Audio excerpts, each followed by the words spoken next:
वरहमतुल्लाहि वबरकातुहू। ये मैं साथ नेबर में आई हूँ तो इनके परिंदे हैं बड़े अच्छे, तो बड़े ऐसे लविंग से बैठे हुए हैं दोनों सब लोग ही। तो मेरा दिल चाहा है कि मैं वीडियो बनाऊँ ना। ये देखिए इनके सारे ना वाइट कलर की ये ब्लू और साफ सुथरे बहुत रखे हुए हैं।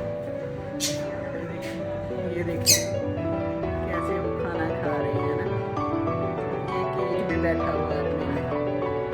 कलर इतने प्यारे हैं, कंट्रास्ट से खाना खा रहे हैं।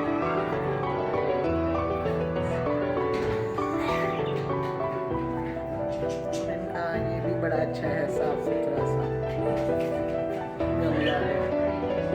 ये देखिए तीन तो नहीं होते, दो होते हैं, लेकिन ये तीन है। देखिए बड़े अच्छे लग रहे हैं।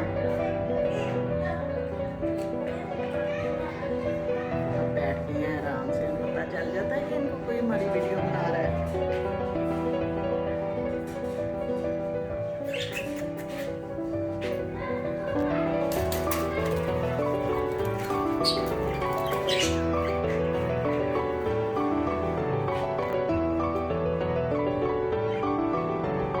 खाना खा रहे हैं।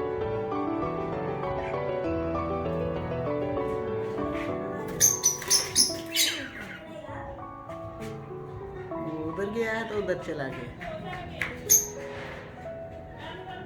दुआओं में याद रखिए, अल्लाह ताला सबको आसानियाँ अता फरमाए, बुजुर्गों को जन्नतुल फिरदौस में।